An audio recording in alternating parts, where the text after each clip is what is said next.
So a final look at this year's Tamashii Nations SH FIGUARTS releases before the new year 2025. So Deadpool and Wolverine finally join up the Marvel Cinematic Universe as we get the third installment of Deadpool for another time. And this will be with the brighter colours on the suit as shown in the movie. The usual katanas, guns and knife are making a return. And exclusive to this version only, we have the knife hands, which of course he used in the car fight with Wolverine. No disappointment of missing guns like the first Deadpool release as we get another set once again. Headpaw is also included, which I believe is based on the trailers before the movie's release, as I think Dogpaw would have been the better option, but a whole set of accessories are included and this is perfect next to Wolverine. So that brings me on to the X-Men. Wolverine, the first time Tamashii Nations are making one of the X-Men characters with the yellow suit, the cowl, the claws, the aggressive face sculpt. The only thing is there is no arm-rust head sculpt considering this is the long sleeves version, but still exciting times ahead to go alongside Deadpool, and this poses really well for some epic fights as well as the team up displays. The other Marvel release this month is the Spider-Man India from Spider-Man Across the Spider-Verse, as they are doing all the characters in this movie as you know, so this fits right into the collection. This will be another exciting release with different expressions, different articulations,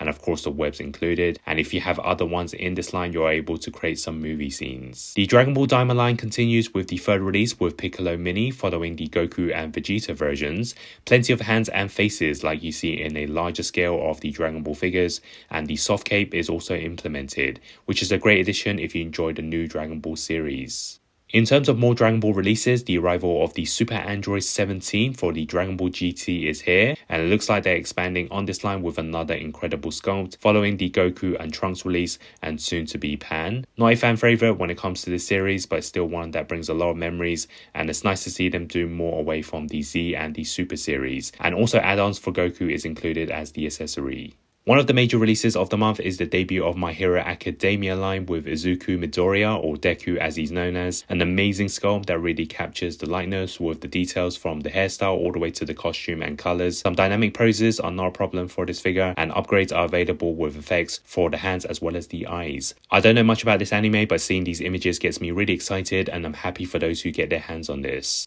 Here is another anime line I'm not familiar with, which is Dandadan, with the release of the character Momo. It may look simple in terms of a schoolgirl in the attire, but it seems to be carefully sculpted where the expressions really stand out on this figure, with a mixture of sad as well as the happy expressions, which is great and fun for posing. Now onto anime line that I have started with, which is Isidro from Berserk, dubbed as the boy thief who follows Guts to become the strongest swordsman. There is a really specific tone to this line of characters, which I think really captures the dark and grittiness to all of them. We have the weapons, the face expressions, which is expected, and many characters on a stand, which I'm sure those who know Berserk will be pleased to see. There will be plenty of poses from the running to the fighting one, both weapons on either side, and it blends with a mixture of soft materials for the atmosphere. And paired up with the others in the line, the extra accessories can also be put next to the likes of Guts. In terms of the other existing lines, we have the next Kaiju No. 8 release with Sushiro Hoshina, and the costume is pretty self-explanatory if you've been following this anime and line, with the same format as the other military members so far. The mask guards are included, the weapons,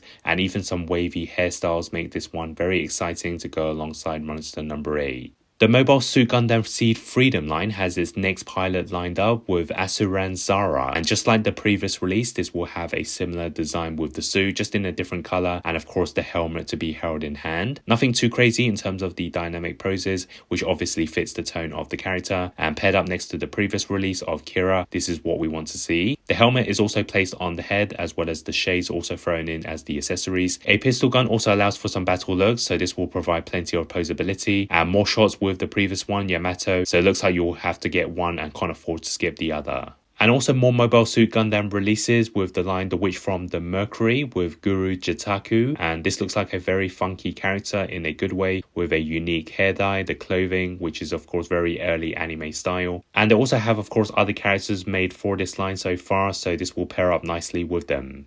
Now for the rest of the releases for the month, we have the Masked Rider 1 from Kamen Rider releasing, and this is the Hongo Takeshi edition, which includes the Umras head sculpt. There is also the Masked Rider Kuga Amazing Mighty, which is the 10th anniversary version, as it also includes the base. The Kamen Rider line will also introduce the Kamen Rider Dread Type 0. From the line we have seen multiple times, which is Kamen Rider Gotchard series. And for the Ultraman line, we have Gomora armor for the Ultraman New Generation Stars version, and all geared up for for the outstanding display. There is also the Ultraman Taro series with the Brothers Mantle, and this I think is the accessory cloak as demonstrated here with all of them, as it can be placed on different Ultramans with the soft cloak material, where there are a total of 6 members. And the King of Monsters, the antagonist for the series, Ultraman Gaia, and looking menacing as expected to pair up next to the Ultraman.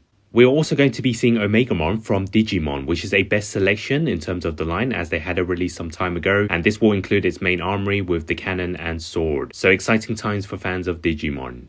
And finally, there's going to be the World Collectible Figure and SH Figuarts collaboration of the One Piece line with Monkey D. Luffy. So WCF is the well-known brand that is done by Banpresto, where there are these mini figurines of the anime characters in statues. Now, working with the SH Figuarts, we're going to see articulation in these figurines, as well as accessories taking the WCF to the next level. Of course, the charm of the WCF figures was the statue-like characters, where you have them in a set pose with the accessories for a relatively low price. But if you really want movement in the figures with the accessories for a mini figure, then you have found them in this new line. So that is the wrap up for the SH Figuarts for the year 2024 as it comes to a close, and we now look forward to the new year. What is the most anticipated release left, and what is the best SH Figuarts or your favorite pickup of the year? Let me know in the comments below. Thanks for watching.